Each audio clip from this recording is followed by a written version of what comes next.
And we are live. What's going on, everyone? I am here with a very special guest backstage.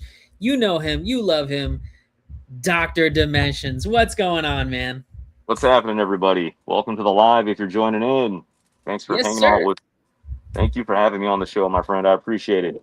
No, of course, dude. It's funny. I feel like sometimes the algorithm on Instagram just like pushes some channels, for lack of a better term. For And sure. I don't know what it was, man. I luckily your channel kept popping up on Instagram and everything, and I was just like, oh, who's this dude? And I'm just going down the rabbit hole and everything. And yeah, man, I just found you on Instagram, and I have been doing these like every week live streams and trying to get new people on and not just have the same few people. And I was like, hey man, let's do it. Let's hang out. Let's talk. Okay. Let's do it. So Heck yeah, man. Heck yeah. So so I know I. Oh, go ahead. I'm sorry. You were saying something, brother? I was just gonna say, like, give me some. Well, first of all, tell the people where they can find you, and give me some background. With I know we talked about it backstage, so I apologize Sure. to have it to say it again. But No, give you're me some good. backstage with creating the Instagram channel and what your I don't know what your introduction is to like social media and all that stuff, because you did have another channel as well, I should say. Yeah, I did. So I mean, I would say like to go farther back, something I didn't share with you. Like when I obviously like, let's see, I was, one of those late people to get a computer as a kid. So I mean, for me, it was like I got a computer when dial-up was so cool. Oh yeah, for, little for, AOL or yeah. yeah, bro. Like for lack of a better word, if my mom was on the phone, I couldn't use the computer. But You couldn't, man. um, You heard the noise, and yep. 100%. Then we got DSL, which was high speed at the time, and then after that, I discovered MySpace, like most teenagers in high school Oh yeah. at the time. And from there, I learned. And funny enough, we all learned coding on that when we decorated our profiles, right? Oh yeah. So, um, so then from there, YouTube, man, the early days of YouTube, I got hooked on it. I loved watching it. Good times, great, early content creators. Some are still around, some aren't, and that's fine. But I always watch people like, um, Cinemassacre, which is the angry video game nerd, Yep. and kind of a lot of influence from him as well onto my channel with what I do with some stuff. But so that to me was awesome what he was doing, and then like I'm like, man, I would love to have a channel like that one day. I started off doing some basic stuff like little podcasts I did with SoundCloud. Then I would upload them onto YouTube, and I had a different name back then. But fast forward, I was like, let me redo it the way I want to do it, where I'm not like just feeling like I'm kind of like just a generic channel, but like having more expression with it, you know. So I thought to myself, what do I like? I like horror movies. Obviously, I love them. What am I saying? Like isn't a word. I love horror films. So fast forward, we ended up, you know, I ended up coming up with a persona. I found this mask, and I'm like, I am gonna just have fun with this. Create the IG. I mean, I definitely want to open my own video store one day. That's a big, you know, That'd be future awesome. thing I want to do, and that's interesting to do in 2026, right? Opening a video store. Hmm. But whatever, that's still my goal even right now. Hey man, So that's one of my goals, right? We that's all have to awesome. have goals. Yeah, thank you, thank you. We all have to have goals, my friend. But yeah, fast forward now, the IG is basically as it grows. It's all about like I like to do reviews, top tens, top fives of different films. Right now, I have something I do on the IG called that movie of the week, where I'm recommending a movie. You've seen that every Friday. I started with two so far. I was late on the Star Wars one, man. I was like, oh. But to be fair, I was on vacation, so then my mind wasn't really thinking about that during that Right. time. But wait, did we already pass Friday? Yeah, today's Today, no, Monday. today's Tuesday. Oh, today's Tuesday. Okay, cool, man. So I still got like, yeah, we're good. See, No, yeah, you did have last week was Return of the Jedi. So yeah, I did see yes, that. yes, that's right. And Great film. I love the whole retro getup of everything. You've got the space station, you've got the time, you've got in the background with the Goonies Hmm. and Conan the Barbarian and all that stuff. Yeah, Obviously, these colors and everything that sort of cements. I don't know. To me, it always like screams 80s and everything. Were you? You're a little bit older than me. We talked backstage, but was that sort of your? Or is that your favorite deck? I love the 90s, even though I was, barely in it. But so it's interesting, right? When it comes to that, I love the 80s. I love the 90s. I've always been a 90s fan myself, right? Growing up in the 90s, I was born literally in 1990 as it began. So I was embodied with it.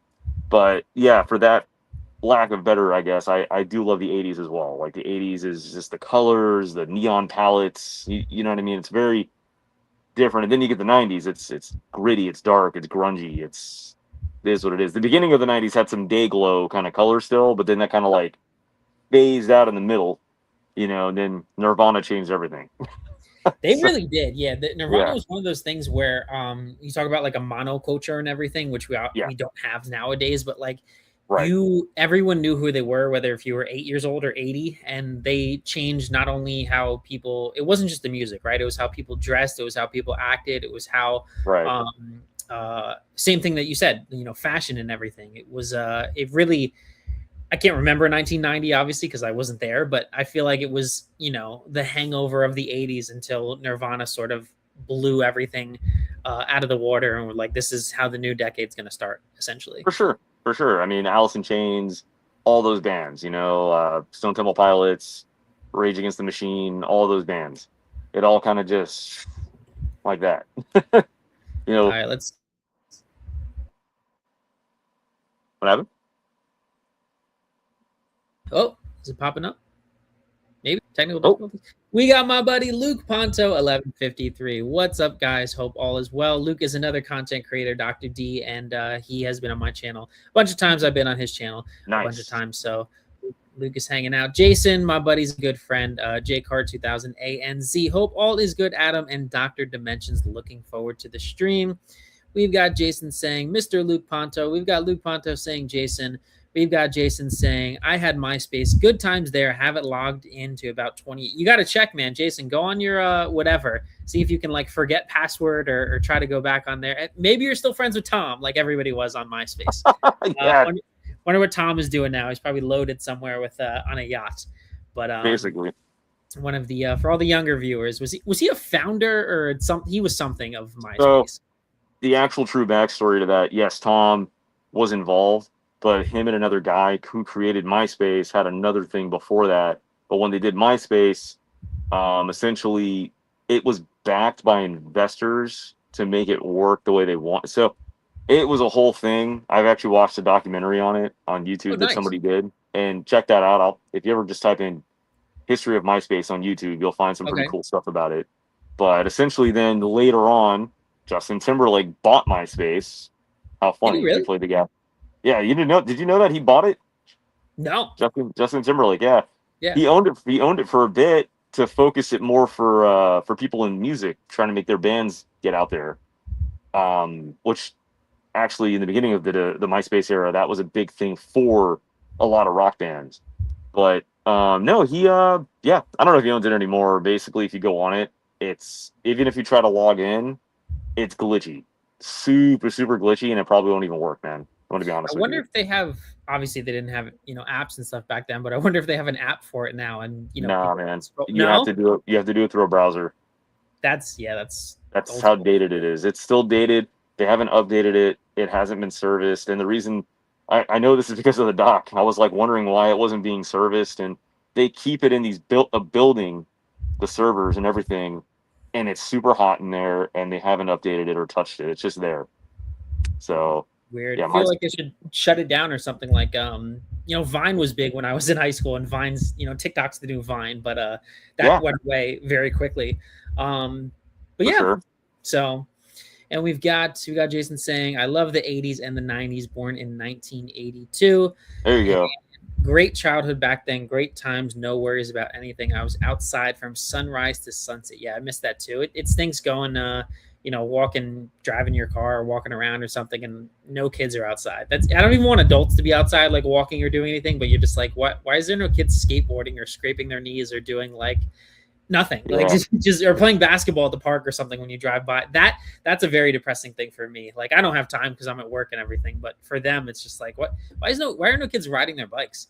There's none of that, man. I mean, they're just unfortunately, and I live in South Florida, man. So down here, it's you see people going outdoors, right? I'm in Florida, so people are definitely going to parks and stuff like that. But typically, I'll say it's the folks that are, working from home, and that's cool if you work from home, no big deal. But the folks that usually work from home have that kind of time. The adults, right? They're the ones jogging, riding bikes, and it, it's kind of like, well, where's all the kids? Like you said, where's the kids? I don't see them. I mean, you see them. It just depends on what area down here you're in. Right. You know what I mean? Like it's like, for example, where my mom lives. She lives in West Virginia, and I was up there, and you see kids outside because, well, it's a small town. So it's the smaller towns. You'll see it still in populated areas. It's getting more rare. It's not it is common here, in my opinion. It stinks. It really is. I don't know. It's very depressing to be honest with you. It is. No, I agree, man. Yeah. It would be nice to see kids like, having a good time like we did, bro. Like go outside, play, have fun.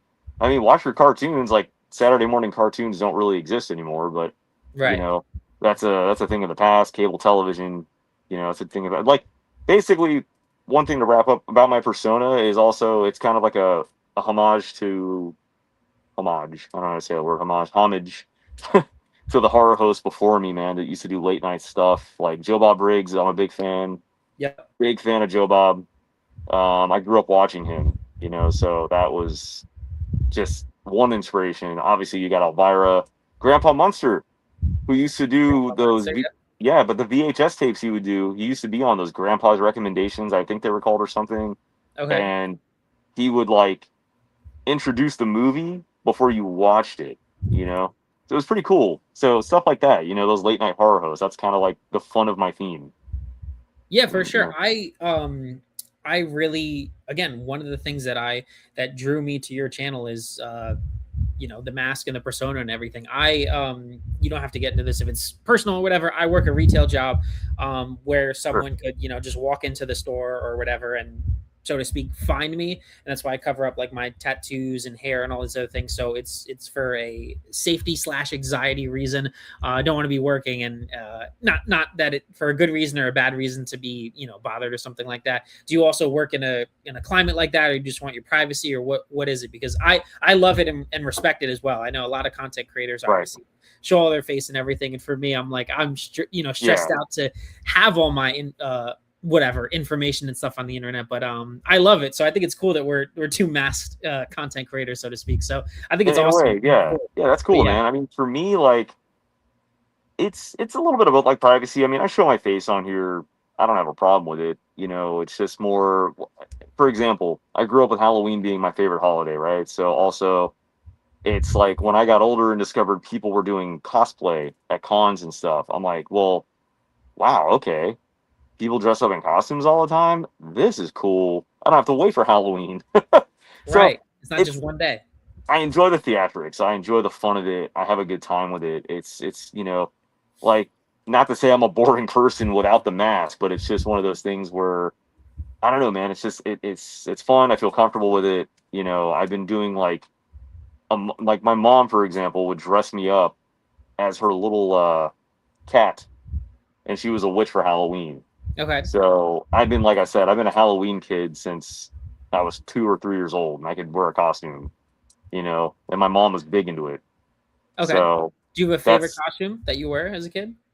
uh, oh man, there's quite a few. Um, I mean, one really cool one that I got in third grade. No kid had this, but I did. I was Spawn, an official licensed Spawn That's costume that I cool. got. Yeah, I have a picture somewhere hidden in this place, but You got the besides, cape? You got the whole getup? oh yeah, dude, it had the cape, it had like the mask, the gloves and long sleeves. The only thing costumes were for kids, so they were made different back then, I think. It didn't have the bottom, so you'd have to wear your own black jeans or something. But other than that, the whole torso up and the cape was Spawn, man. So that was a good time. Oh, another one. Spider-Man. I think we have a technical. I think you're frozen in time. Oh, I'm freezing. Oh, there you go. Hold You on. hear There me? you are. Yeah. Oh man. Okay. I think we're all running on some dial-up tonight, bro. No. We might be. But I heard you had the licensed Spawn costume. That's where you cut out for me. Oh, sorry. Yeah. So I had the licensed Spawn costume. I had the mask. Everything above, like torso up, was Spawn, but you had to wear your own black pants and some black shoes. But that's kind of how a lot of costumes were back then. So that's fine. Yeah.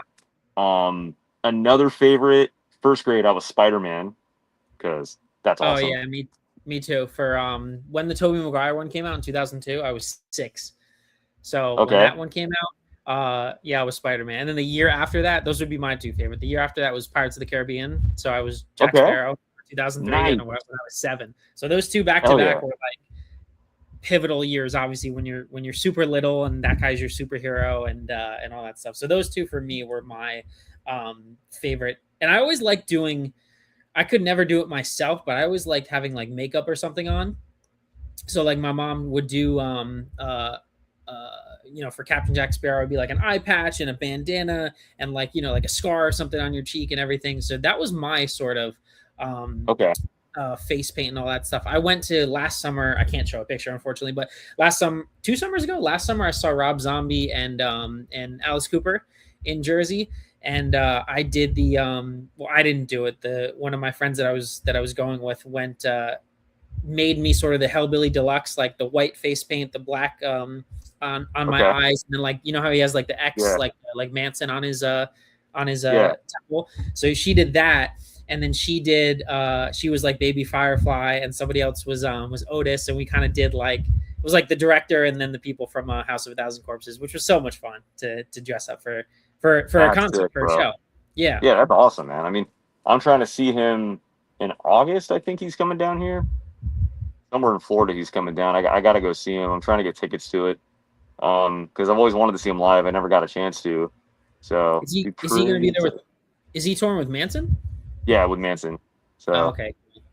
My girl's excited to see Manson. I'm more excited to see Zombie. So she's always been a Manson fan, so that's fine.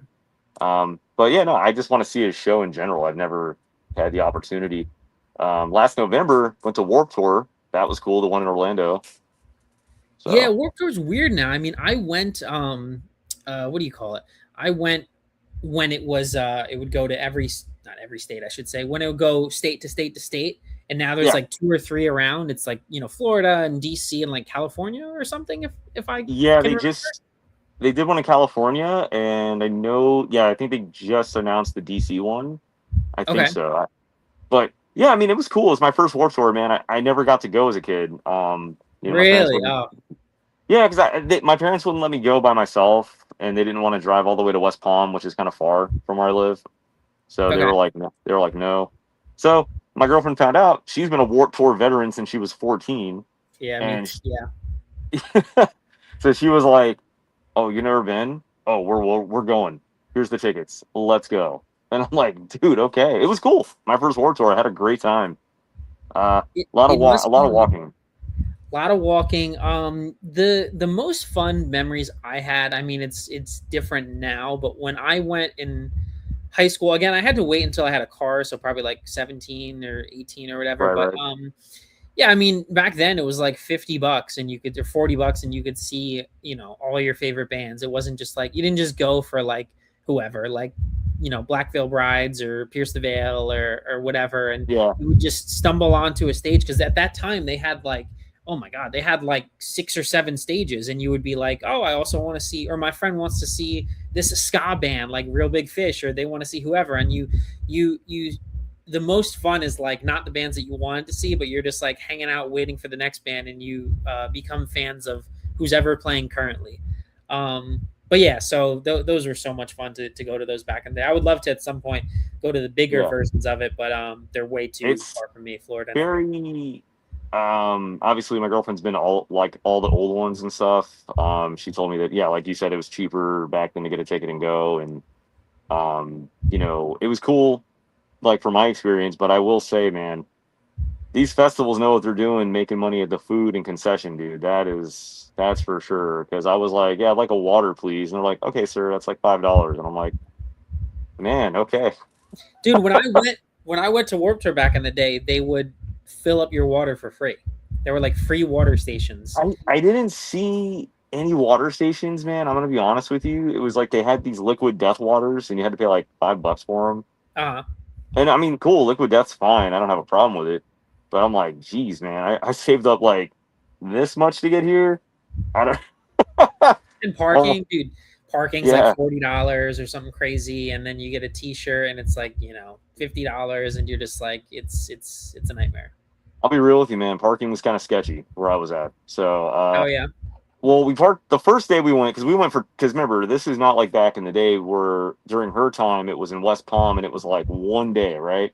Yeah. This was 2 days is what they do it now as, right? Okay. So it's like we're there for 2 days. Man, I'm not gonna lie, dude. I mean, I'm not ancient or a senior citizen or anything, dude, but it's like I went to this and I'm like, we get to the hotel and my body felt like, I don't know, man, I got beat with a bunch of bats or something. And I'm like, Jesus, Dude, I guess I can't haven't do it anymore. I can't crowd surf. I can't. I stand in the back. I don't mosh. I don't wall of death. I do none of that anymore. I can't. I can't.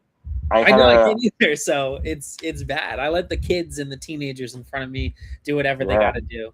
No, yeah, and well, so my girlfriend wanted to go in the pit. She's like, I can do it. I can do it. I can do it. And I'm like, Tiff, you're come on now. You're so small. I can't lose you in this crowd. Right. You know, but she used to do all that, so I get it. Right. I'm like, Tiffany, we're not that anymore. Okay, we're not doing that. I used to have people like, you know, they'd fall on you because people were crowd surfing, and you would be like watching, you know, you'd be forward watching the show, and then someone, if you're not watching them behind you, like a leg kicks you in the shoulder or something, you're like, oh shit, like what's going on? Yeah. This is where it gets fun. There was a fun story that happened to me. So, first night, we watched a lot of good bands, and then this was cool because Hawthorne Heights made a surprise announcement to be there at the one we were at. And I'm like, oh my god, Hawthorne Heights, that's cool, man. Let's go. She's super excited. She's a big Hawthorne Heights fan. We go, and I'm like, that's, you know, it's a pretty chill emo band, right? They're cool. I don't think there should be a mosh pit, so we go closer to the front. I was dead wrong. I know. Absolutely wrong, bro. People have been waiting their whole lives to see them, or just push you to the front.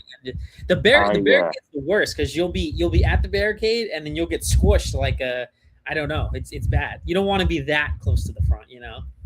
Well, yeah, I wasn't that close, but we were like kind of like, okay, we're kind of like in the middle, right? Yeah. So we weren't like, but we could still see them pretty good. The thing is, this is my experience, all right? You remember we talking about falling on you? Yeah. Like people. So I'm like, yeah, man, the band's great. Oh, I'm watching the people in front of me.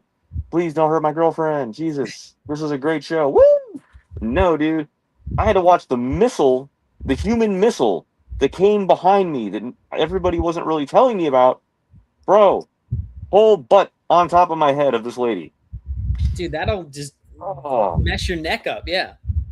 Yeah, man. And it was, hold on, something died behind me. What was that? Who died? Something bad. No. I ain't worried about it. Somebody died, but I don't know who. It was one of my figures up there. But, yeah, I couldn't tell. Well, actually, no. It was my Art the Clown flower shades. They fell. But whatever, man. I ain't worried about that. If it was Jason, I'd be worried. That's true. That's why I like to, I mean, festivals don't have seats, but if I go to, which I really haven't, well, last summer I went and saw My Chemical Romance, and I had a seat because it was a stadium where the Jets play, the Jets and the Giants play, the football stadium. Right on. But that's the best, because you're, you know, you can eat your food or do anything, and you're just sitting there, and you're just like, you know, you won't get hit by somebody, or I hate being, you know, squished left or right. So that's I'm with you on that. I'm a stadium guy. I'm with you on that. I like stadiums, venues with seats. I am so down for those. You know, exactly. It has seats. I'm in.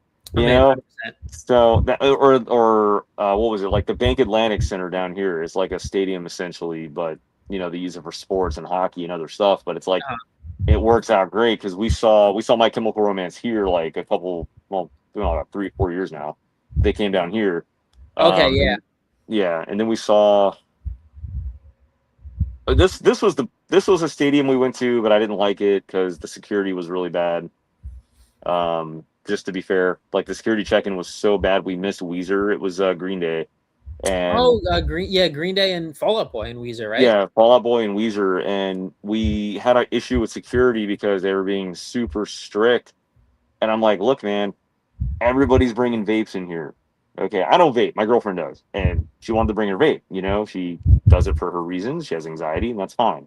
But security was just being super, super like a certain way about it. And I said, dude, half the people in here, man, they got vapes right in front of you. And they're like, oh, well, we're not talking about them. We're looking at you. And I'm like, well, that's kind of messed up.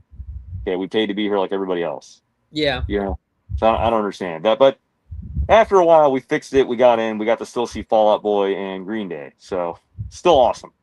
Can't complain. I haven't seen Weezer, but I've seen Fall Out Boy and Green Day, and they put on a great show. They do, man. First time I've ever seen any of them like live, and I gotta say, wow. Okay, there we go. Fall Out Boy impressed me.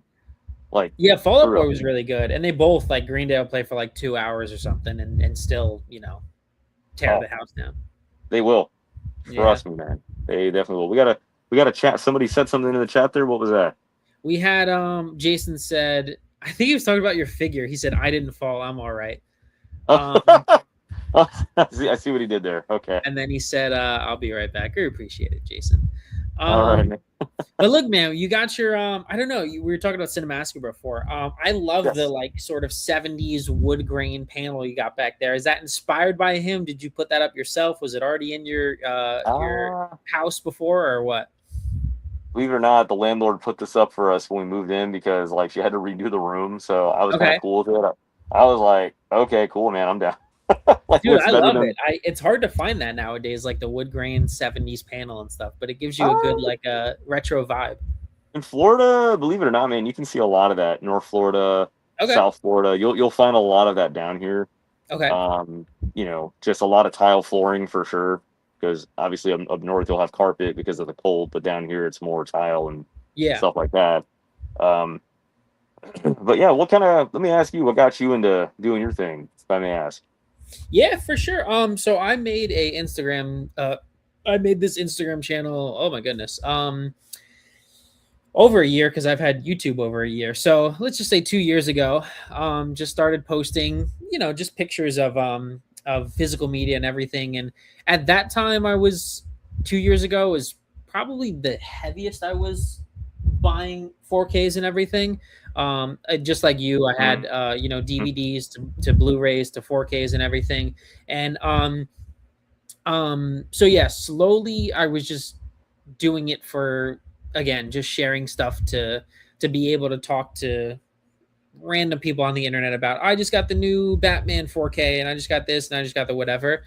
And then after a while, I mean, I had said for years, like, I want to make a YouTube channel. I want to do this. I want to do that. And I never, you know, for lack of a better term, like, had the balls or whatever to do it. I am very technologically challenged. So I never knew how to, there were a lot of obstacles. And when I have an obstacle in my way, I'm like, oh, I don't want to do it. So I was like, how do I do this and not show my face? How do I do this and edit? I don't know how to edit. I don't know how to make thumbnails. I don't know how to write a script, because for my reviews, I write a script and everything, try to make it super professional. But eventually, let's just say, I was just bored. I had nothing to do, and I sort of made the outline of what I wanted to do. A year and a half ago when I started the YouTube channel. I was like, okay, so I got the name, I got the logo. You know, it's going to be about reviews mostly and unboxings and stuff. And I would say to people, like, because again, we were talking backstage about you doing YouTube and doing shorts and stuff like that. The hardest thing is probably starting, like, literally just like, I mean, you have your name, you have your image, you have that, you're halfway there. It's just like, you know, starting the channel, you know, what's it going to be about? And your first couple videos are going to be, you know, it's a learning curve. So I kind of just like went into it. I think my first video was showing off my entire collection. And, you know, it just gets better after doing it 100 times, like driving. Like with the first time you drive with, you know, trying to get your license with your permit and everything. Once you stick to it, do it again and again and again. It gets better. But I wish I would have started years ago. Yeah. But yeah, man, it's fun. It takes up a lot of time, especially when you we were talking back and forth, and when you work and then you come home and you eat dinner and you shower, it's like, and then you got to do this, and Oh yeah. it takes up a lot of time. So I would, if I could go back, I would not take it as seriously as I took it, because I was posting like, I mean, now I post twice a week and do a live stream, but back then I was posting like 6 days a week, 7 days a week or something, Right. Right. which was like killing me. So Okay. yeah, I pretty much just went for it, and which I think everyone should do if they want to do, and just don't take it too seriously, and just do whatever you want to do. So sometimes I do convention videos, sometimes I do vlogs, sometimes I do unboxings, sometimes I do reviews on new films and stuff. So um that's my long-winded answer, but yeah. Understood, man. Understood. That's cool, man. Same thing. Like I've kind of realized just have fun with it. That's what I do. I put a freaking Halloween mask on, which I love, and have a good time, man. That's what it's about. Even like when I open my own shop, people are going to be able to come in and see me with this. If I'm Right, there, I'll have this on and greet you at the door and ring you up, and that's just right, how it is. Because I get dedicated to a character or something when I start doing it. You know what I mean? And that's right, just, I think dedication's key. Got to be dedicated. You right. know, it's have fun, but put your work in too. Like so, it's like fun and work together. Oh, And 100%. if it's fun, it's not really work. You know what I mean? So, Right, um, but not saying it can't get taxing. You can get tired, or you have other jobs outside of this, like I do as well. I right. mean, I work in the sun all day, so Dude, you I don't know, know. Today was 90 something in New Jersey, and I don't know how these poor guys do it, where they're outside in the heat and getting sunburned and all these things. And I commend you, right, because I'm walking to my car and just or right, going right. to my car for a lunch break or whatever, and I tried not to put my key in the ignition and put the air conditioning on for 30 minutes, because gas is insane. Trust But me, I know. after like 10-15 minutes, I was like, I can't do it, and then I had to put the blast the Yeah, AC and stuff. I So mean, I don't know how people do it. yeah, no, it's tough. I do it. I'm out there. You know, I'm out there. I work in the Everglades, man. So I'm out there, like working with airboats and stuff on the airboat dock. Like I don't drive them or work on them, but I work with the company that does stuff like that. That's where I Okay. work. So it's pretty fun. I enjoy it. I get to see nature and it gets fresh air, stuff like that, which is a lot of fun. But I kind of grew up working outside anyways, so it doesn't really phase me, I guess. I was born and raised here in South Florida. So Now, when I've only been there a handful of times, just Disney yeah. and Orlando and the central area and stuff. When is Huh. hurricane season? Because it's almost summer. But is it soon? Is it a month? Uh, What is that? should be kicking in. Kicks in usually June, July is when I kind of see the weather getting real nasty. Okay. But I'm hoping we don't really have any hurricanes this year. Knock on wood, man. I'd rather just not have to deal with any of that crap. I just hope we have a good summer, a good season with no hurricanes. That's kind of everybody's hope down here. you know. There was one that was, I don't remember the names, but last year that was bad, man, right? There was. Yeah, I think. Well, I know. Okay, so I know there was one that was pretty bad, and then the Carolinas, North Carolina. I think it was either South or North, where a whole town just got like wiped. Yeah. Yeah. And you don't expect that from North or South Carolina, man. So it was like it had a tornado just go through their town and just like wipe it, dude. It's horrible. And I felt really bad for those folks, man. My prayers went out to them, man. I was like, dude, I pray for you guys, man, because that's gnarly, like for sure. Your whole town just gone, you know. Right. Whole gas stations gone, like they had nothing. And I'm like, that's insane. I Right. drove. So funny enough, and we're talking like this happened a year or two ago, and I drove through the Carolinas. Not even kidding. The town. God, I wish I knew if it was South or North, but all I know is they're still fixing stuff to this day.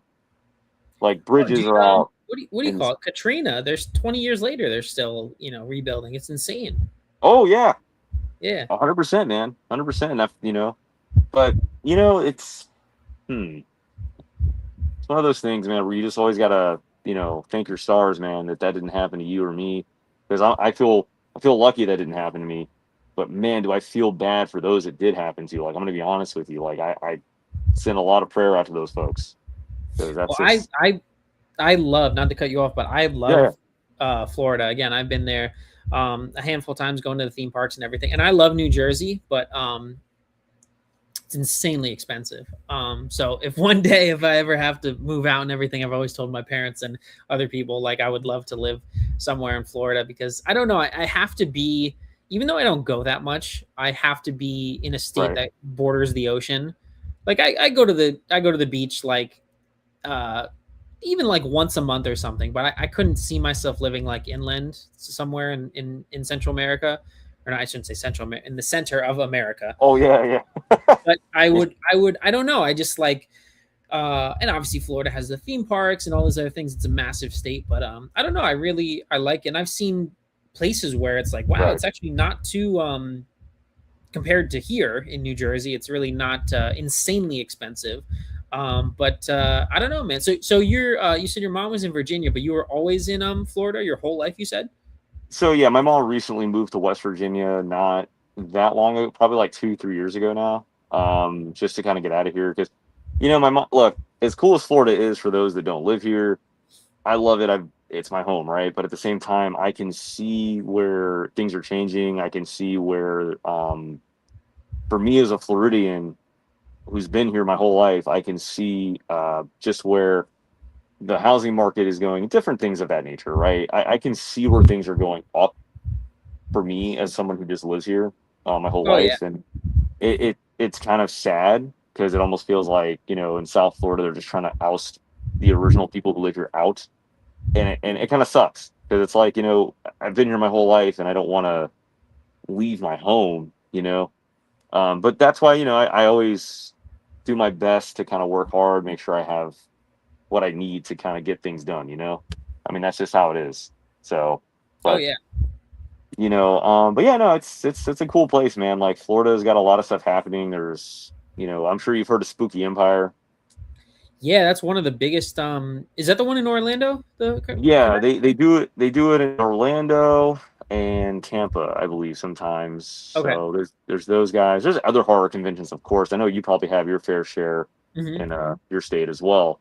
But I've been to Spooky. I went there back in 2019 before COVID hit, and man, what a great time, dude. Who'd you meet? Um, I got to meet the creature from the Black Lagoon, Rico Browning, before Rico. he. Oh, rest in peace, man. Yeah, bro, I got to meet him. Funny enough, man, so you know about my other page, right? My Yes, other I follow Instagram, that one. The wait a minute. Traveling Market. Figure Madness. So that's my action figure page, but I have one called Doctor Dimension's Traveling Market, which is like my little miniature market slash con. Oh, that one I don't see attached here. Okay, I'll have to add. I'll have to follow that as well, I should say. Yeah. Yeah, you'll see. That's something that's really, me and my girlfriend do together, as business partners, and we have a collaborator we've been working with down here called Flynn's Arcade. A new collaborator. It's awesome. I love that arcade. I've been going since they opened.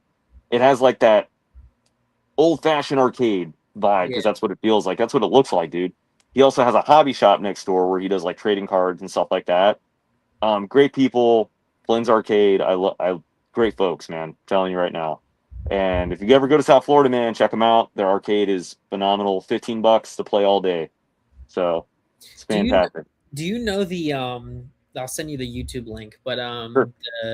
they're in Florida. They have a bar. They're called like Rad Bar or something. They have a YouTube channel, Rad Junk and Rad Um, Bar. I know. I don't know. I've never heard of them. I know there's another one called Glitch Bar. There's Arcade Odyssey, which is down in Miami, and then there's oh wow, hold on, I'm drawing a blank. I got it. Game night, arcade bar. They're more of a bar than an arcade though, but they're still really cool. It's like a really chill vibe. Um, but my favorite of all of them so far has been Flynn's, and like I said, I've had my birthdays there. I've been going since they opened. The owner's really cool. Uh huh. So, but we've been collaborating with him now, which has been great. So I do my markets there, and I also do a TCG Pokemon market as Oh, well. nice. So, but yeah, man, we got that coming up. So that's been going great. I've been doing the markets and stuff like that, which is going to coincide with me opening a shop someday, as well. So that's kind of the goal. Who knows? Maybe I'll do I'll get a van, right? Like a big van, and I'll make a mobile video store. Dude, why not? We'll Sky's the limit. travel. I'll travel to you. You know what I mean? Like, I'm toying with ideas right now with different things, and it's like, either a storefront or I went outside the box and I thought mobile. Why Like, who's doing? They got the coffee shops all the time. They got the vans that they make coffee out of. Why not, dude? It's like, I drive to events, I open up the mobile video store, boom, there it is. Come on in, get some free popcorn with your movie purchase. Just toying with ideas. You know what I mean? Just I've seen. I don't know where it was on. If it was like an old, it's not Pimp My Ride, but they've done my like ride. yeah, they've done things where it's like they have a truck, and it's the same thing where they drive it to you, and it has like video games on there. You could like rent it for birthday parties and stuff. I don't know what it's called. Yeah, You know yeah, what I they mean? have. I know what you're talking. Like, so they have. That's a thing down here, right? So Yeah. I'm sure this is like this. Talking business perspective now, right? You live in New Jersey. It's a busy city. I'm assuming, your part where you're at. It's a city. It's busy, which I don't know. Like, not trying to get personal or anything or pride, but I'm sure maybe you live in the suburbs. I don't know. Maybe you live in like, there's the big city like Jersey City or something like that. Yeah, Hoboken. But Yeah, all that stuff. yeah, right. But the thing is, even down here, like Florida, I'm sure you've noticed is a state that's getting super congested. And well, you don't live here, but in my in my part of Florida, man, it's getting busy, congested, right? I bet. And Yeah. convenience is becoming more of a thing now than ever, and that's why I'm like, storefront, cool. I'd love to have that, but with leases going up, rent going up, it's like, convenience, mobile, because my prior business I had about how long has it been now? Back in 2022, I stopped that business, but I had a mobile business before that. Okay. And I also could have done a storefront with that, but I didn't. But the thing is, mobile's the way to go with a lot of businesses. And I'm like, why not a video store too? You know what I mean? So it's like, so there we go.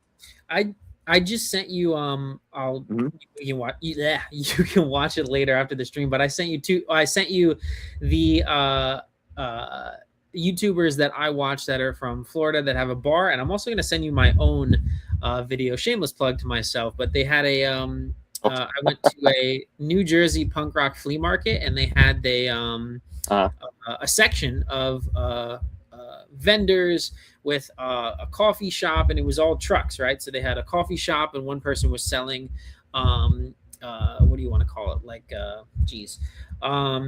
different types of sodas and root beers and all those things. And you could literally just do that. Just go to events and make it like a thing. And there was a whole row of cars that were all parked, or trucks, I should say, that were parked out and, had their own whatever they were selling there. So we're making it happen right now tonight, dude. I love it. That's what's up, man. Heck yeah. Let me, I'm sorry. I was going to catch up with the chat real quick. We got Jason saying, I was always behind the scenes commenting all the time when I was on numerous YouTube channels, and then I was asked if I would be a guest. I said sure, and it was fun, and then it fell off. I don't know what happened, just got busy perhaps, but I am hoping that I will be on a certain channel again one day. I'll be absolutely, Jason. You can hop on whenever you feel comfortable. He says, I work in a building, but there is no AC. I don't know how you do it, man. Just fans moving hot air. I am hot and sweaty all day. I come home and relax. Yeah, dude, even with I got my, what do you call it? Most of the lights, just my overhead ring light on, but I got a fan pointing at me in the AC, and even being on the, whatever you call it, the third floor, it's hot. Hot air rises and everything, and it's hot to have the door closed and everything. So I don't know how you guys do it. You guys are troopers. We've got Stacy, a good friend of the channel, saying favorite superhero performance ever. Oh my goodness. I mean, wow, that's a. You go first if you know yours, man, because that's. Well, I know my villain. I know she didn't ask villain, but if it was villain, it would be Heath Ledger in The Dark Knight as the Joker. That's a solid one. Solid villain. Yeah, superhero, it's hard. I mean, again, we were talking about Spider-Man with Tobey Maguire in that first film, And I don't know if that's because when I was 6 years old, that was like the first, superhero movie I saw on screen and everything. But I mean, I definitely love that. And I could also say Robert Downey Jr. as Iron Man, because just the longevity and the amount of films that he's done. But if she's asking about one performance, I mean, because she's saying performance, I mean, I'd probably say Tobey Maguire in the first Spider-Man. But what are you thinking, man? So definitely Art the Clown. He's a great superhero. No, I'm kidding. Hey, man, shout out to the shirt. Yeah, dude. Yeah, sure. Shameless plug for their shirt, not myself though. That's right. So I mean, that's a good question. Like superhero performance ever. I guess. Oh man, dude. Like Maguire's a great choice. That was good that you made that. Iron Man's also pretty solid because, in the very first Iron Man, like I feel like Robert Downey, that was his comeback as an actor, and then he owned that role, dude. We were talking about that earlier, man. That was actually, it's funny. It's not wrong. I guess it's not a tradition. So does it have to be traditional superhero, or is it like that's the thing? Anything, yeah. I would say if nobody's seen this movie, please go watch the movie I'm about to name and the character. I would say performance. It was a tie between him and someone else, but I'm gonna say Brandon Lee as the Crow. Oh hell yeah! The Crow is, obviously he's like an anti-hero-ish vigilante kind of thing, but the performance he gave as Eric Draven to me was very like, obviously everybody who's goth loves that movie now, but I saw that movie, like no joke, when it first came out on VHS and rented it at Blockbuster with my dad. I remember the wall with the new release filled with the Crow, just filled. And I'm like, Dad, let's rent this movie. Look at that. Oh my God. My dad was excited because it's Bruce Lee's son in a movie. And then obviously it's on VHS, and he had recently passed after the movie was on VHS and during the filming of the film. You know what I mean? So it's like, man, dude, his performance as Eric is just, as the Crow in general, he put his heart and soul into that role, man. So I think Heath Ledger took some inspiration from him, whether it was the makeup or the laugh or the, It was the way he walked into the table scene with the meeting. Okay. Like, compare that scene that Heath did to the meeting scene that he does in The Crow. Right. And they're very similar. A lot of people compared it on YouTube before. So and if I'm going to get an honorable mention, this is just me. People can feel how they want to feel about what I'm about to say. Oh, no. And that's fine, dude. Hot take incoming. Well, maybe a hot take for some, man. I still think to this day, Michael Keaton as Batman in '89 and Returns is just awesome. Oh, that is not a hot take whatsoever. Absolutely, man. No. Absolutely. Not a hot take? All right. Well, no, he's for sure. I mean, it's him or Christian Bale are the best Batman. See, this will be a hot take right here. I'm not the biggest Bale fan, dude. Okay, that's a little hot take, yeah. I mean, I don't hate it so if we're talking Bale, so I'll say this. Batman Begins was my favorite Batman out of his three that he was Batman in. Okay. The second movie to me feels more like a Joker movie featuring Batman. Oh, yeah, yeah. Just to be realistic with that. I mean, they knew what they were doing. Yeah, they knew what they were doing. Batman Begins is a Batman movie. Mm-hmm. That's how I look at it. And then the third one is just very... man. I was there when they all came out in theaters, man, and I gotta say, I don't hate Yeah, I don't hate the third one for sure. I don't hate it, but everybody knows that Tom Hardy Bane was interesting to me, bro. Are you Batman? I mean, come on, bro. That wasn't Bane to me, but I mean, whatever. That's Nolan's version of Bane. I have to keep always thinking that Nolan's gonna do a very realistic, yeah. Yeah, that's just his style, and I'm like, well, cool, man, because at the time, man, that was like the way he dominated with those films as superhero films. You know what I mean? That was their comeback because Marvel had Sony had Spider-Man before that. Right. Fox had X-Men before that. And it was like Blade, shout out Blade. Cool, we got X-Men 1, 2, X-Men 3. Shout out to Blade, bro. Yeah, excuse me. Wow. Blade, Wesley freaking Snipes, dude. Oh my God. Let's go. By the way, That's an iconic superhero Wolverine, love that movie. Blade, yeah. Blade? Yes. Yeah, there's Yes, no. I agree 100%, dude. I'm so glad that we didn't get the remake of Blade because nobody else can do what Wesley Snipes did. I think it's on hold. So, you know, we'll see if it actually happens. But Ryan Reynolds is pushing for one final movie with Wesley. So yeah, I don't know. I liked, as much as I see Deadpool and Wolverine, like I liked it, and then it's just like after a while, it's just kind of like the cameos galore and everything. Like I don't know, was it just fan service all the time? I don't know. I don't know, but well, I look at it this way though. I'm a fan, and they got me serviced, so I'm happy. right. I mean, yeah, I don't know, but yeah. So we've got Stacy saying, "Fun mask. She loves your mask." Thank you We so love much. that. We've got Jason saying hi to Stacy. We've got Stacy saying, "Great program. What would be the movie set you would love to visit all the time?" That's a great question because again, you know, movie sets are a lost thing now. Everything is filmed on a green screen and they're in a studio and all that stuff. So mine would have to be something so massive in scale. Whether it's, I don't know if it counts as a movie set, but like Jurassic Park was filmed in Hawaii, so to be able to go to where they were in Hawaii would be incredible. If she wants like an older set or something from like the 60s or the 70s, I don't know, but I do love watching old videos of like, or YouTube videos of like Sean Clark and everyone going to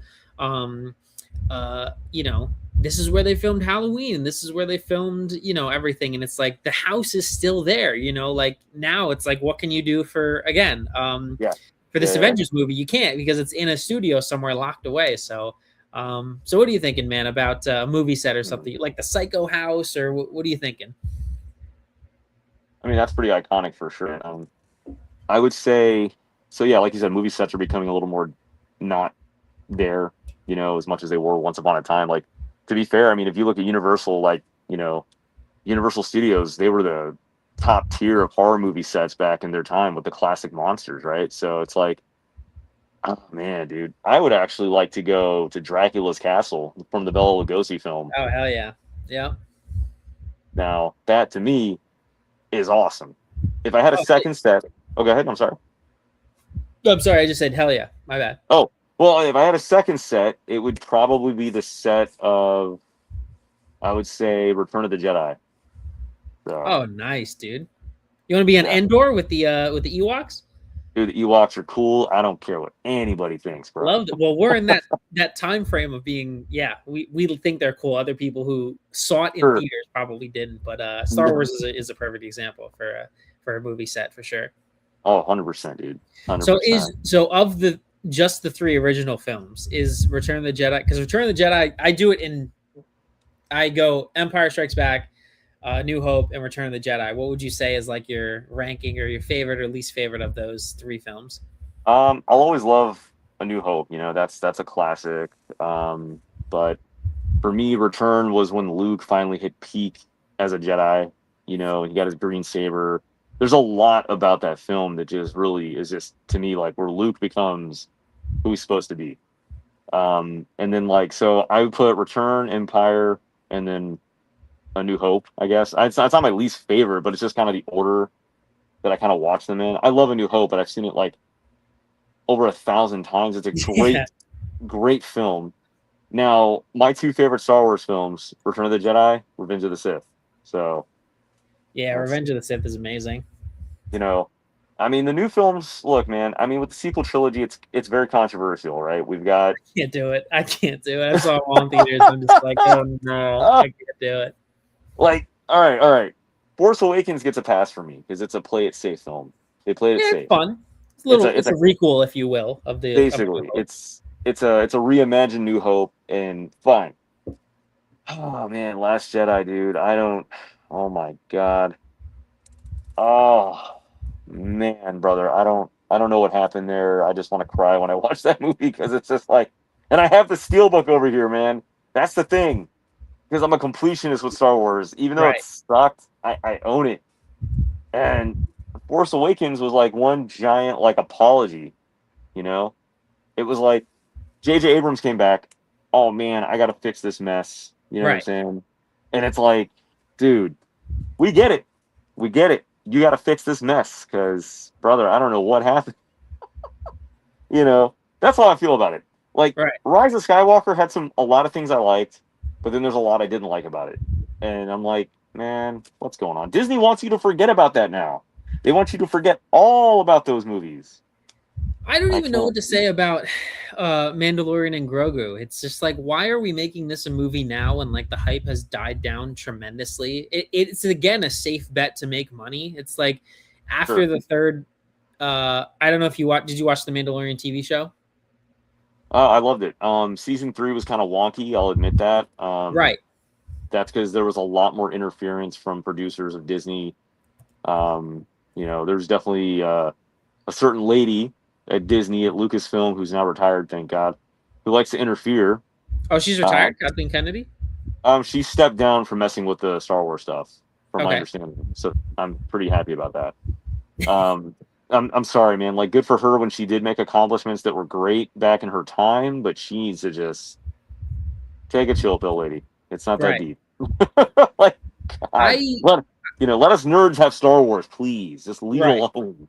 It's this, for me, it's this catch-22 where I'm like, I wish Disney didn't buy it because the films suck, but at the same, Rogue One doesn't suck, but those three films stink. But at the same time, it's like, I mean, you live in Florida, and I visited once. I visited the theme park in Disney World in Hollywood Studios, and it's like, well, that's just a dream come true, right? So like, it sucks to have these films out there, but at the same time, it's like you could, you know, feasibly go to, anyone who's watching this can go to a theme park where there's a physical Millennium Falcon, there's rides, you can meet characters and all this. I met Darth Vader in one of the things, and it's like, that is, to me, doesn't offset what they did, but it's like, it's kind of worth it. I that's a dream of like, you know, so that to me is just massive. So, you know, I agree. Give me 1 second here. I gotta do something here with my mask. Give me 1 sec, dude. hell yeah, man. You want me to remove you, or you got, okay. Yeah, I figured this thing out. Hold on 1 sec here. You still hear me though? I can hear you. Yep. We've got, let's see what Stacy's saying. Best movie you've seen with Al Pacino? Yeah, it's very easy. The Godfather. Got to be The Godfather. Oh, I see. What are you gonna go Heat, or are you also gonna go Godfather? Heat's a great film. I was gonna say. I mean, a lot of people would go with Scarface. I mean, that's a Scarface. Very method. He was method acting like crazy in that movie, man. So that's like, to be a fly on the wall on that set is just, yeah. No, you can't. I can't even imagine, dude. Like, right. 100%. There we go. Yeah, I think he's a better. I think he's a better performance in Scarface. So I would say, yeah, performance Scarface, but movie Godfather for me. Yeah. So, Godfather, I agree, man. I mean, Godfather, especially part 2, is where he really holds his own. You know, in part 2, like he's finally becoming the Don and stuff like that, really filling the role. So that's a fantastic performance. Second performance would have to be, to me, Scarface, because he really embodied the Tony Montana character. He actually had to get therapy to stop talking like that. Really? So, yes. He had to go see a therapist about that. Oh my goodness. So, but he's got so many roles. I wish I could, like, you know, I haven't seen half of what he did, but he's got like Donnie Brasco with great film. With so good with Johnny Depp, Devil's Advocate with Keanu Reeves, Any Given Sunday, the football film. Like, he's got so many that you just go, you know, you could talk about for a long amount of time. I'm trying to think, what's the one where he's blind? Oof. You know what I'm talking about? He's a blind colonel. Right? I know what you're talking about, but I don't know the name of it. And it has the guy who played Robin from Batman. Oh my god. Yes. Great film. Fantastic film. I'm just trying to remember the name. But bottom line, that's a good film. Whatever I'm talking about, if you know who it is, all those listeners out there, find it, watch it. Great film. Google Al Pacino blind Al Pacino film. Yeah. He's got a Nolan film, Insomnia. People forget about that. Oh, that's right. A very early Nolan film. Yeah. So yeah, he's got so many. One of the best. Thank God we still have, but yeah, one of the best living actors. Again, him and De Niro and Nicholson and all those guys. Oh, definitely. I was gonna ask you real quick. I got one here for you. We got it though. Oh, shout out Jane Dolet 17. Scent of a Thank woman. you. Yes, that's it. Scent of a woman. There we go, man. What were we gonna say, Dr. Dimension? Well, I have one. What is your if you had a top five, what are your top five action people, like action heroes that you watch? Characters from action movies? Well, it could be actors. Oh yeah. Oh, okay. Like, there's old stars, new stars. There's some new ones that are actually pretty good, like actors. Oof. Okay. So for sure, you have to say Arnold and Stallone. Stallone, whether it's Cliffhanger, Rocky, Rambo, you have to say Stallone. So definitely Stallone, definitely Arnold. Whether it's again Predator or even the funny movies of like Jingle All the Way and stuff where he's still doing his own stunts. Yeah. I love that. So definitely those two. I was very partial to, obviously Die Hard is massive. So Bruce Willis being the sort of smaller action star, like he was never like, 7 foot tall like Arnold, and he was big, but he wasn't this massively jacked like Henry Cavill figure, so to speak. So Die Hard was sort of the the everyman action film where he didn't really look like an action star. In the same context, you can say a Tom Cruise, of course, with Top Gun and everything. He's not this overly jacked and overly whatever person. And then I love, I don't know if people know about me, but I love, let's see if I can get this without ruining it. James Bond. So it's hard to pick one. There's obviously Sean Connery and there's Daniel Craig, but for my last one, you could pick one of the two, whether you want Sean Connery or Daniel Craig. But I guess for action scenes and stuff, I would go Daniel Craig. Okay. Yeah, that's probably a good 5 with Tom Cruise and Tom Cruise, Bruce Willis, Arnold, Daniel Craig, and Stallone. There you go. That's probably a good one, right? All right, I got a similar one, but that's okay. Break it down. Right. Of course, we got Arnold because that's the guy, bro. Listen, Commando, Predator. You know what I'm saying? T1, T2. I love T3. I don't care what people say. We got Stallone, man, with obviously the Rambos, Rockies. Stop or My Mom Will Shoot. No, I'm kidding. That movie's kind of weird, but bad. It's a very bad film. Rambo, Arnold, of course. Bruce Willis, man, I'll throw him on there. You know what? I'm gonna throw someone new on there. Sure. Yeah, from like a little bit newer. Sure. I'm gonna put Alan Richson. Dang, I can't say his name. Alan Richson. Who's in the new? Yeah, who's in the new Reacher? What's his name? Jack Reacher. Yeah, he's in the new Reacher show. Yeah. Yeah. So, dude, he's up and coming, man. He's doing some action stuff, so pretty good. And then let's see, that's 3, 4. No, I said 4. And then for 5, I'm gonna choose. I would say Van Damme. Oh, there you go. Okay. Jean-Claude Van Damme. On top. Were we saying Hard Target or what's the other one he did? What's the one where he's like Bloodsport.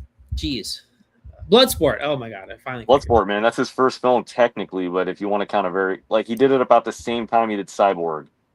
So, okay, yep. So Cyborg and Bloodsport were done around the same time. Obviously Bloodsport. Kickboxer. Yeah, Kickboxer, Lionheart. Universal Soldier, man. Come on. With Dolph Lundgren.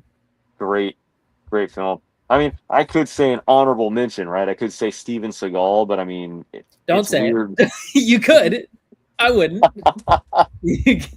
That man's in a lot of trouble, dude. You ever seen the South Park parody of him where he's like, I don't know, he's like goofy and larger, and they just kind of rag on him. Yeah. I've seen that stuff. It sucks because he had like some solid films in the '90s, up until like the late '90s, and then it just downhill, man. Like it kind of sucked in my opinion. So it's like I don't know. I like his old stuff, and then it just like I said, downhill. I So never dove deep into him. Whether it was I've seen the big ones, the Under Sieges and Hard to Kill and all that yes. stuff, but I never I've seen like 3 of his films and I'm like, I'm good. Like I don't need to dive deeper any if that's his best, you know what I mean? Like I'm cool. I mean his look, man. Honestly, I'll recommend a movie if you've never seen Out for Justice. Check that one out. Out for Joe. We're gonna put it Steven Seagal Out for That's 1991. Cool. Sounds good. my favorite. That's one of my favorite Seagal films. Like, it's great.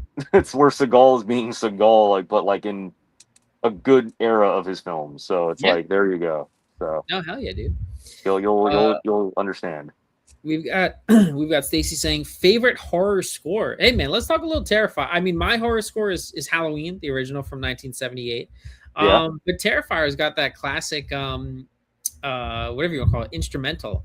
And it's definitely it's definitely one of those things that now is your shirt from the first film, it looks like, or Yeah. is it okay? Yeah, Cool. this is the first film. Okay. So, do you have a favorite of the 3? kind of funny, man. I like one, right? I love one. One's where it started, but actually no. The anthologies where art's from, right? Right. But for me, I really like 2. 2's really good, right? That's where look at that. Here you go, man. Oh, I got you. Hold up. Where'd it go? Oh man, did I lose them? Wow, that'd be so sad if I lost something. Oh crap, man. That sucks, dude. Where did they go? Oh wow, I'm a schmuck, man. Oh, hold on. Oh, it's still sealed. I gotta watch it though. My double tape I got from Walmart. Nice. Terrifier 3, dude. Yeah. Oh, I see that. Is that lenticular? Yeah, it goes from black and white to color. Oh, dude, I forgot if I have that one. Oh man, I just knocked over this guy. Let's get up there. Anyways, I fixed him. He's fine. But yeah. Yeah, two is probably my favorite too. It's set in Halloween. It's the bedroom scene is unforgettable. Oh man, dude, that was nuts. I love Lauren Lavera's, sort of becoming her warrior character arc. Yeah. The art crispies, the mashed potatoes. There's so many things about it. The only thing, if I have my one issue, is if they shorten that third act by like 5 or 10 minutes, like it drags on too much about like, she has the upper hand, then art has the upper hand and vice versa. But if they cut it, I can't remember how long it is, but if they cut 10 minutes off the film, I would be like, oh, it's perfect. There's nothing wrong. Oh, it goes a little too long-winded. I understand. I get what you mean about that. I mean, I like 3 a lot. I love 3. I feel like in 3 they were really kind of hitting their stride, like catching it. You know what I mean? But horror score. So we're talking about horror scores. I love the score in definitely in Terrifier is fantastic. But if I were to choose so you already said Halloween. Halloween's iconic, yeah, right? That original is the synth music and everything. It's so good. I mean, I like the season 3 Season of the Witch score, man. I mean, I could definitely throw that in there. Silver Shamrock, hell yeah, dude. That's a very. Some people to this day still hate that film, man. Believe it or not. I feel like it's counted as its own thing. People, it's not a. Right, just call it Season of the Witch and be good with it. I swear, if they did that, it would have been fine. Right. Like honestly, man, don't even. Obviously, it's canon because if you watch the Blumhouse stuff, man, they made it pretty apparent. They even I think someone stated it's canon with Halloween now, so it's like, okay, I guess, sure, we'll go with that. I got a fun one for us in a second. That's good with the score thing, but I got some fun planned out and a bag of tricks here. Which one? With this one? Or? Hold on, wait, what's this saying?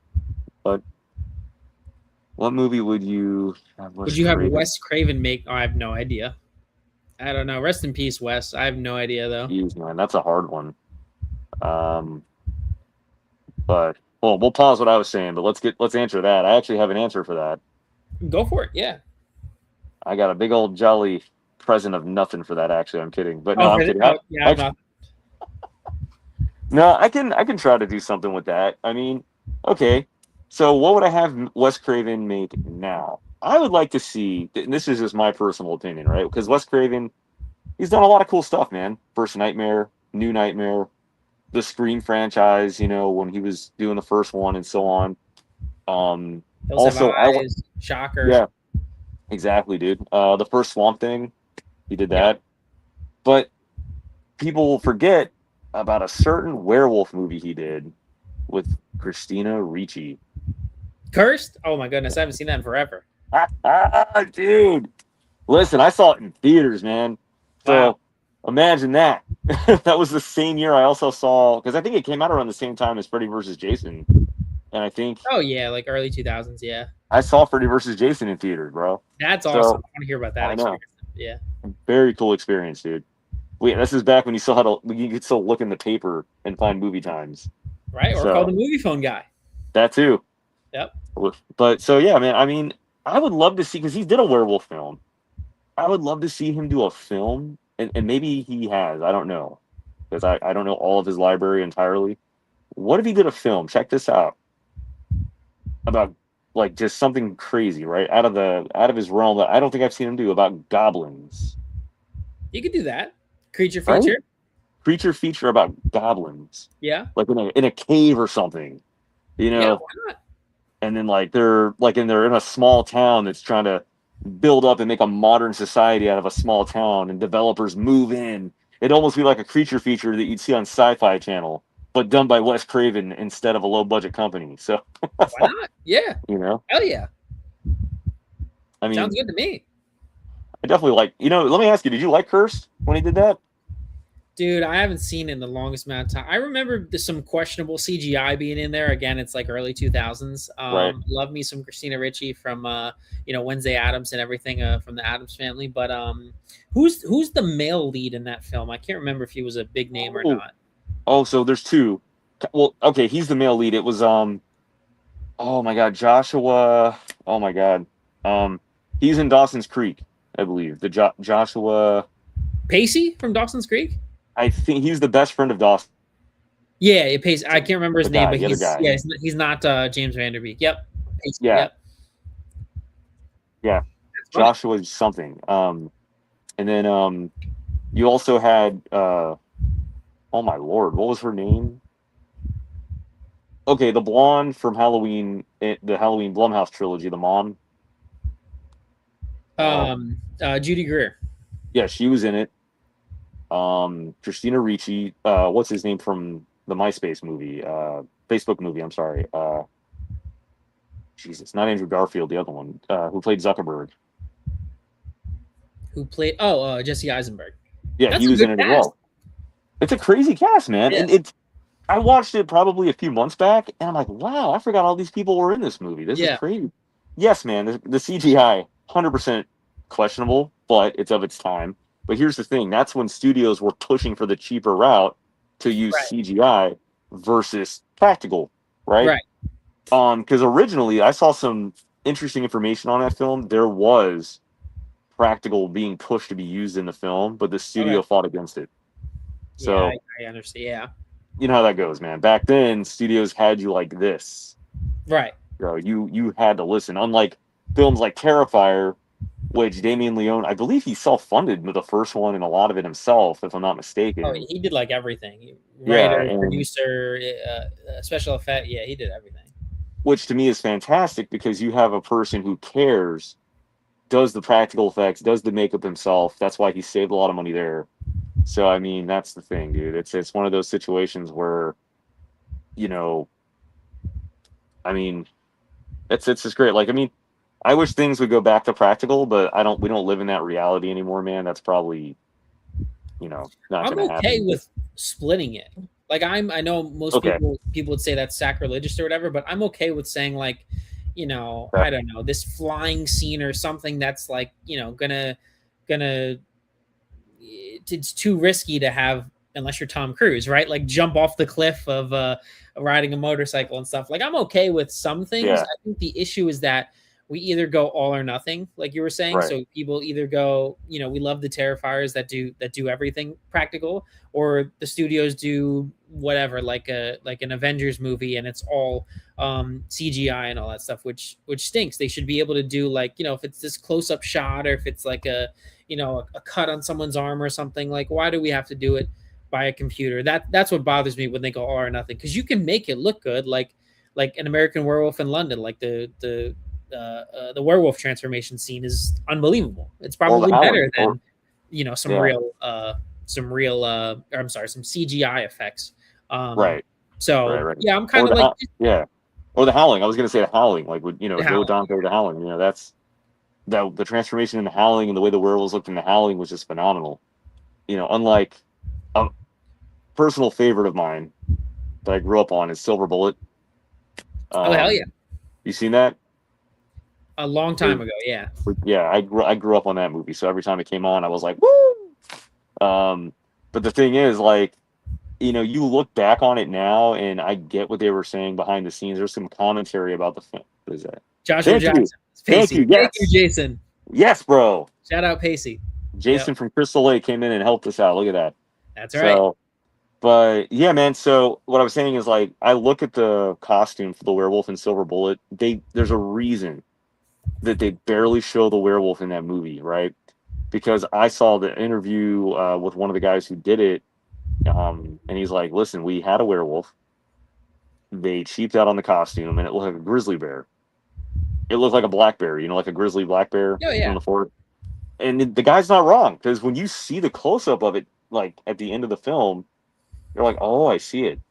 Wow." As a kid, I'm not thinking that. I'm scared of the stupid thing, so I'm just like, "Oh God, I don't want to look," So, but that's different. I mean, dude, if we talk about some of the best practical stuff, I mean, Universal Monsters, the Wolfman, Frankenstein's monster. You look at, the creature from the Black Lagoon. You know what I mean?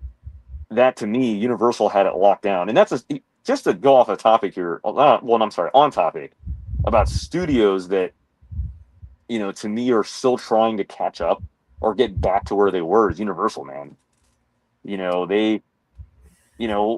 mean, bro, they had their time. They had they were the Avengers before the Avengers, because a lot of their classic monsters always crossed over, and now it's like they've been trying to do that, and it's like, man, where are they going with this? Like, I mean, it feels like they're trying to capture that lightning in a bottle that the studio had in the 30s up to the 50s and stuff like that. And it's like, guys, I don't know, maybe you need to resurrect some of those guys. I don't know what to tell you, because I agree. They've been trying for the better part of almost a decade. I mean, when Tom Cruise's The Mummy came out in like 2015, 2016, when I was in college, that was a flop. Last year's Wolfman was a flop. This year's The Mummy was essentially a flop and didn't feel like a mummy film. It's insane. I feel like the only one that really I don't know what was made by Universal and what wasn't, but the only ones that were good using those IPs in the last 5 to 10 years were Invisible Man and Guillermo del Toro's Frankenstein. Guillermo del Toro's was done on his own, because it's an open domain type of character, from my understanding. So he did his own Frankenstein. The Invisible Man was definitely Universal and Blumhouse teaming up. The guy who did the Invisible Man did the new Wolfman film, and wow, it was not good. I didn't watch it, man, because I didn't have the heart to. I was like, I don't even know. I don't know what that is. I saw what the Wolfman looked like in a picture, and I'm just like, what is that? Like, have you ever been to the Halloween Horror Nights in Universal in Florida? Years ago, yeah, way back in my teens. I was gonna say that's like a dream for me to go to. They had was it last year they had Terrifier House, or a year before or something? No, it was last year. Yeah, last year they had a Terrifier House. And I wanted to go, and then I'm pretty sure they had one the year before. I haven't been to Horror Nights, man, in a long time, and there's some reasons why. One, I got to work most of the time in October. Two, I don't know, man. It's just the price of everything, man. It's just going up, so it's not. I couldn't. It's got to be what, 100 and something to get in Just a general Even admission. Even as a Florida resident, man. Oh, cool. You get a discount on a Coke can. Ooh, what does that save me, man? Right. $5. Thanks. Right. That's a lot. You know, it's not that it's not probably fun or worth it. It's just that I don't know, dude. I'd rather just make my own haunted house and charge a cheaper admission and have people have a good time, bro. Like that's another goal I would love to do. But it's like if you know what I mean. Like I guess I'm one of those people that like Walt Disney himself actually cared about people coming to his park to have a good time at an affordable price, dude. And it's Yeah. like now Now it's that's insanely out the window. expensive. What is that? You know, the problem with the problem with Universal and Disney, right? They've been neck and neck for a long time, right? Since the dawn of time, with their parks. And the other thing with that is, zero. The other thing with that is, That was from Joshua. Yeah. oh, true that. Right now, Universal's kind of cheaper than Disney, believe it or not. Probably. Yeah, probably. So, you know, that being said, like, I mean, except for Epic Universe, that new thing they got's a little more pricier, and that's because that's a brand new park, so that makes more sense. But dude, like, I want to go to the Mario and well, they have Frankenstein's, they have the fire windmill and everything, and Dracula. That's the Dark Universe. Yeah, I want to I go to wanna that. go They so still bad. call it. Funny enough, they still call it the Dark Universe after what they were trying to do years ago, and I find that hilarious. So they repurposed the name, and I'm like, well, What that's were fine. they? Sorry for my ignorance. What were they Yeah. trying to do? Yeah, years ago. With the whole Mummy with Tom Cruise and all that stuff, they were trying to do a whole dark universe, which is why, like, you remember Film you wise. still Okay, cool. film wise, right? Yes. So they repurposed the Dark Universe title, threw it on that part of the theme park, and call that the Dark Universe now. So Nobody will know. it's Just go with it. yeah. Everybody forgot about the Tom Cruise movie. Nobody gives a Right. crap. Oh, sure. You know what's funny though? They should have understood what they were doing. You got Tom Cruise. You know he's going to Tom Cruise this up and tell the director, "I got this." Right. I'm not joking, man. That's what happened. That's Right. exactly what happened. He turned it into a Mission Impossible movie featuring a mummy. Right. And What? Lee Cronin's The Mummy was like it was like an Evil Dead film, and then they just used it as, or a possession film, so to speak, and they just used it as a That's mummy why I didn't IP. care, dude. But that's my thing, man. Like, so that's a cool topic right there. The state of where monster and horror films are, right? I mean, let me ask you this, dude. Did you like the Brendan Fraser mummy films Oh yeah, back in the the day? third one's not as good because the female lead's not in it, but yeah, the first two are great. Yeah. Yeah, I actually recently watched the third one, and not it's not what you think. It's just it's not. Yeah, like you said, without Rachel Weisz, it's not. Mhm. It doesn't have the same feel. Nothing against the actress that was in it. I don't have a problem with her Mhm. whatsoever, but it definitely, I will admit, does not have the same vibe. So they tried. There's some cool stuff in it. I don't hate it. Don't love it like the first two, but it's there. They're actually redoing it, but they're doing a fourth one, which I'm sure you've heard about. Yeah. Which I'm happy about. Like, It's this gonna could be be hit or miss, unfortunately. exactly. Am I excited to see them all back on the screen together? Sure. That's the nostalgic, joy I'm getting for it. You know what I mean? I hope it's better than the Lee Cronin Mummy. Low So, bar. It's got to be, right? but here's the thing: they're ignoring the third one that didn't have Rachel Weisz. Yeah, I guess, when there's so They many at this point. they confirmed it. Yeah, but they confirmed, hey, the third one never happened. The writer of this fourth one said the third one never happened. This one takes place after the second one. Yeah, So it's okay. I'm not mad about it. I'm like, whatever, fine. Right. Let's go that route, man. Let's see what you guys do with it. Right. But my thing is, Universal had its stride coming back with the Mummy films, right? Back in that time, I've seen Mummy 1, I've seen 2 in theaters. I saw the third one in theaters with the crappy 3D that was just starting in theaters at the time. That was awful. Don't see things in 3D back then. If I could go back in time, I would stop myself from wasting money on that. Oh yeah. Anyway, but it was like Universal was getting its stride. Then I love this movie. I love the Van Helsing movie with Hugh Jackman because Yeah. they were all going to intertwine and all come together. But something happened. where things didn't work out. It's just like weird. They had it. Yo, we got the ball. Boom, we dropped the ball. It's like, dude, come on, man. You know what's going on, guys? So it must have not what's it called? Um, Van Helsing must have not been. I mean, maybe it made some money. I don't really know off the top of my head, but maybe it just didn't make enough to warrant. Yeah, I don't know. Continuing right, the it didn't do as good as The Mummy. It did not. there The you go. first, Yes, thank you for clarifying. Yeah. no, it did not. It did not do. Here's the thing, and I saw all the. Well, no, I didn't see the first Mummy in theaters, but I saw 2 and 3, and then I also saw Van Helsing in theaters with my parents. Mm-hmm. Great experience, man. Like whether the Van Helsing movie did good or not, whether I liked it, a lot of people obviously the consensus wasn't on the same scale as the first 2 Mummy films, you know. Right. So that's just kind of where that went. But they did. I always root for Universal because they're the ones who started a lot of the monster stuff. They're my favorite. Like as a child, as a 3-year-old, my mom is the one who got me into monster movies and all those classic monsters. That's what I grew up watching. Right. So I root for these things. For example, the Benicio del Toro. Actually, here's where it went down. And you know what I'm about to say. Yeah. The Benicio del Toro Wolfman movie is where it went this way. And it's that was a nightmare. Yes and no. I actually love that movie. And there's reasons I love that movie because the practical effects on the Wolfman, they look solid, man. If you really look at it, you know, it's a good cast. Anthony Hopkins and Emily Blunt. Right. The problem is, it felt very drastically toned. The tone was so different from the Mummy and Van Helsing that it was like, well, wait a minute. Van Helsing already did a werewolf kind of thing. Uh-huh. So this movie's kind of a remake of the original Wolfman with Lon Chaney Jr. And the Wolfman looks completely different from Van Helsing's werewolf. But yet you want to connect these units.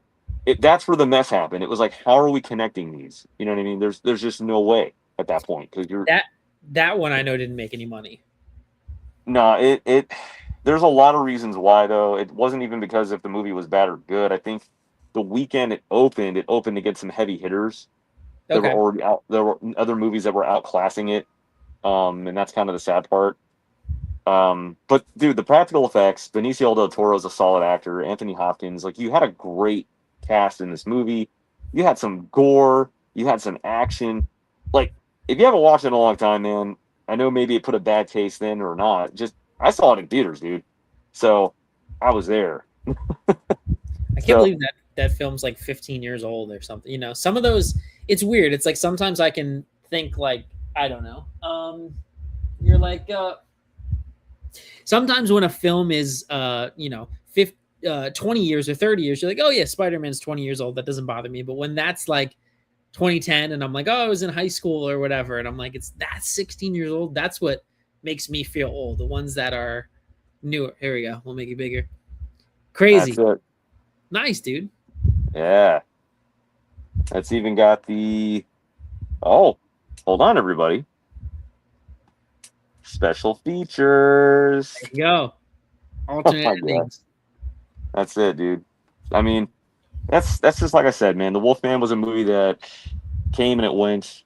Will it ever? And like I said, there's some good stuff in that film. If people actually go back and rewatch it, you know, it's good to revisit films. Like, for example, here's what I did. Now, you love Halloween, right? You like the Halloween movies? Oh, hell yeah. I got them all on 4K right there. Yep. There you go. But I'm sure. And if you like this movie, cool, man. That's good. Halloween 2 by Rob Zombie. What do you think of that? Yeah, dude, there it is. There it is, dude. There. I'm not like it's the worst thing ever. I mean, I saw him in concert. I have like the like the House of a Thousand Corpses and all that jazz. Where's Devil's Rejects? Devil's Rejects. Great film. I like that film. That's a solid film. Yeah, so I'm not a Rob Zombie hater, but I think his best years are gone, movie wise. Sure. You know, I think agree. it was House, Devils, and then he was on top of the world, so they gave him Halloween, and you know, Yeah, but the problem. Go ahead. I was just gonna say he didn't like do anything that I know everyone gets mad that they made he made Michael Myers like a, you know, for lack of a better term, like a hillbilly or white trash or whatever. And I'm just like, yeah, I didn't need to know Michael's backstory, but it didn't make me like, a lot of people loved it or hated it. And I was kind of Sure. in the middle. I was like, well, you had to do something different because it was a remake and it was the remake era. Sure. So I know why a lot of people hated it, because they didn't want to have Michael to have a backstory. And though Right, I right. agree, I like him to know nothing about Michael Myers. Because I was like 11 when it came out, even though I wasn't into horror movies, I have a fondness of remembering, like, you know, like Scout Taylor Compton and being the lead and stuff like that. But and Malcolm McDowell being in the film. So I have this weird like nostalgia from it, but I am not, for both of them, I'm not like, you know, they're not at the top of the ranking. You know, they're in the middle somewhere. No, for sure. I would say I love his first one. I saw it in theaters. I saw part 2 in theaters, and let me explain something. Only a few movies, and my friend who I talk to about movies, shout out to my friend Sebastian, he knows about this. He knows how I feel about Halloween 2 Rob Zombie. Oh my God. Listen, dude, I've never like walked out of a movie like with no thoughts whatsoever. I had to drive. I drove home with no radio on in the silence. Like that's how much. What am I doing with my life? This, I don't think I left the theater trying to gather my thoughts, and I just couldn't, man. My friend who was there with me was like, "Dude, are you good?" And I'm like, "I don't know, man. I'll catch you later, bro. I'll call you up tomorrow or something, dude. I gotta go." Like, I drove home, and I sat there, right? I woke up the next morning, and I called him up, and I said, "Dude, what on earth did we sit there and watch? What was that?" And look, man, no offense to Rob Zombie, because I know he didn't even want to do the sequel, but the studio kind of tied him into it. Then after it kind of did what it did, it, I guess, wasn't the greatest thing in the world. No third one happened because he was in a 3-movie deal. Right. Because that's one thing I know. But first off, wow. If this mouth could move more, but it's not moving at all now. I don't know if it's worse than his Monsters was. I don't know if you saw that. That was bad. Oh, I did. Well, here's the thing, and people think I'm insane for this. I like the Monsters he did, and I know I should probably go and boil my eyes out with bleach. But here's the thing, I liked his Monsters attempt because of the fact of one thing. I didn't think the guy who played Herman was actually that bad. Do I think his wife needed to be in it? No, I don't think. I feel like she doesn't need to be in every one of his movies. I think that's a little absurd. Mm-hmm. But hey, man, he can do him. It's his movie. And 3 from Hell was essentially Devil's Rejects 2.0. And that wasn't a bad film. I mean, maybe a lot of people didn't like that either. Yeah. That's fine. I enjoyed it as a conclusion, which is cool.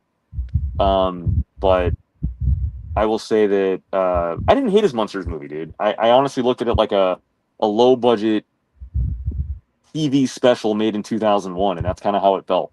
And I was like, okay, that's a great way to describe it. Yeah, it's like the Addams Family Family Values movie that came out, like, or the live action Addams Family show that nobody talks about from the 90s. On back in the day, it was Fox Family. That was the channel. Right. Nobody ever talks about that anymore. Mm-hmm. But here's the thing, dude. It was there and it happened, and that was actually kind of an enjoyable show. I'm not gonna lie, but that's kind of how his movie felt. And I'm like, you know what? If people look at it, like, if you look at it like that, right? If you look at it like this was a special that was on Fox Family made in 2001, I don't know. It might have been more enjoyable, right? If it was made back then and I saw it for the first time as an 11-year-old, right? Maybe it would have been more enjoyable for me. And because I guess I looked at that film with that set of eyes when I watched it, I'm like, okay, it's whatever. It's cool. It's not that bad. Now, was it the greatest interpretation on this planet? Absolutely not. You know, it's not. You're not gonna get the original. You're not gonna ever top the OG cast of the Monsters. You just can't. Right. I'm sorry. I think the issue was with Wednesday. They modernized it and it did well. Oh, but yeah. I think loving that franchise or TV shows of the Monsters and everything, he kind of tried to make it exactly like how it was in the 60s, and like the humor and everything just didn't connect. It was the same sort of like slapstick type of humor and stuff that just didn't age well, sort of laugh track stuff. And I think that was a big mistake on his part or their part. It really felt like it could have been an episode of the Munsters from the 60s, which, you know, some people may love, and I still love the Munsters from back in the day, but it just felt weird. It was like yeah, I don't know how else to say it, but tell it to him. We got Herman. Tell it to him. That's right. Is that a Rob Zombie one, or is that a Fred Gwynn one? That's a Fred Gwynn. Nice. Hell yeah, dude. This is from NECA. NECA makes awesome figures. That's awesome. So, let's shout out catch to NECA. up. I apologize. I got a couple of these I got to catch up to. Let's do it, man. Got Jane Dolet 1771. Good evening, Adam. Hope you're having an awesome day. I'm having a great day. I appreciate it. There you go. We've got Stacy saying, I saw the upcoming horror movie Love and Death at Camp Miasma. It was I have no idea what that is, Stacy. I apologize. That's cool. We've got Jane Dolet saying Time Cop is a great Van Damme film. Shout out to Time Cop. We've got Marked for Death and Fire Down Below are Seagal top. Have you seen those, Dr. Dimensions? Trust me, I have. I have. Okay, cool. So those are other ones that I'll have to. Mark for Death, yes. Fire Down Below is not. Fire Down Below is towards, like I said, that teeter of the end for him. Mm-hmm. So still good though. I enjoyed it. We've got my buddy Joel Dark Room Review saying, sorry I'm late. Joel, I appreciate you hanging out here. So Joel, I'm sorry, Dr. Dimensions. Joel has been on my channel before. He has a YouTube channel as well. So we always get to hang out on here. Nice. We've got love in the chat. Brad, Joel, Nikki, everyone. But I do want to show to you Dr. Dimensions real quick, because we were talking about, obviously, Star Wars before, and we were talking about Disney World. So I'm going to pull something right out of my magical hat. I'll be right back. You got it, man.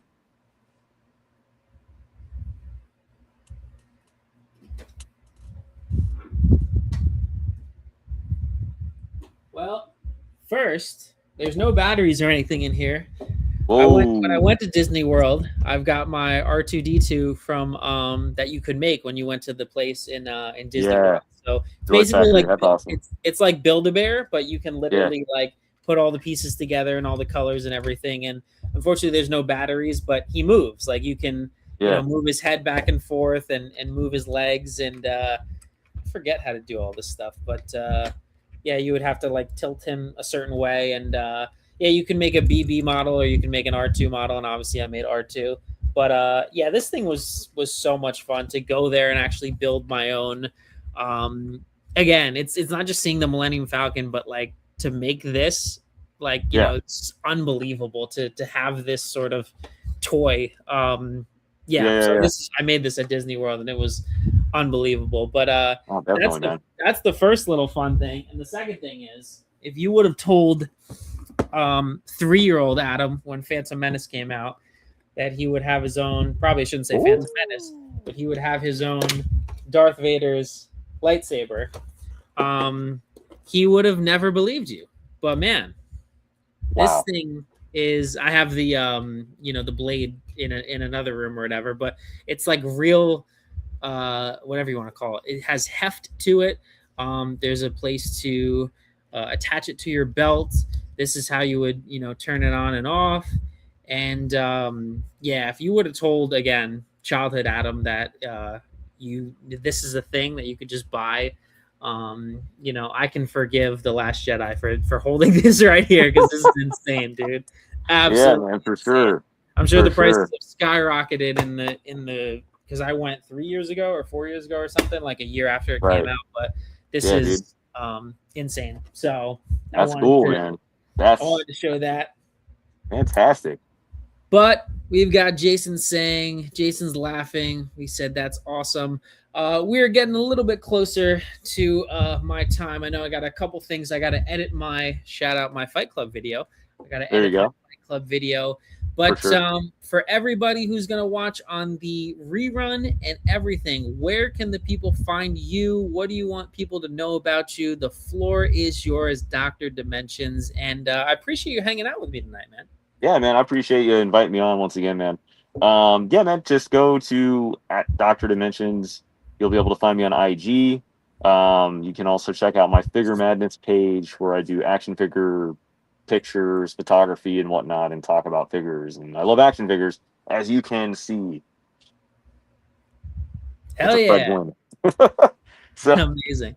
yeah, dude, you can catch me on there. Check if you're in Florida and you want to go to a cool, fun event. Go to Dr. Dimensions Traveling Markets. That's where you can find all the info on the events I do on there and stuff like that. So that's a lot of fun. It's all family friendly, fun events. They're free to go to. That's the best part. And there's lots of great vendors there. So that's another cool thing about that. And hey, soon I'm working on Dr. Dimensions merchandise. Just throwing that out there. Some t-shirts, some hats. So that's coming soon. And yeah, man, I'm going to be doing more, top fives, top tens, that movie of the week on my page. Soon I will be doing a YouTube, as me and Adam discussed earlier. I'm going to start with some kind of cool little shorts on YouTube, maybe some videos. Podcast is in the works as well. So just throwing that out there. Hell yeah, dude. We'll talk a little bit backstage when we end the Yeah. stream in a couple seconds. But I appreciate you being geez, I can't talk. This is what happens when I hit an hour and a half. I'm like, I can't think anymore when it hits Oh yeah, dude. No, I get it. because you I mean, you know how it is. You work outside, but it's when you work for 8 hours and talk to people, and then you talk for another hour and a half, your like brain is fried. But I appreciate you taking the time 100%. talking with me. And now I consider us friends. You can chat me whenever on Instagram or anything. We can talk about whatever, whether it's horror movies or starting your YouTube channel and everything. And again, bro, I appreciate you. This was great having a fun conversation to be able to talk in person. Yeah. And so yeah, guys, I appreciate it, and we'll see you on the next one. Yes, sir. Oh.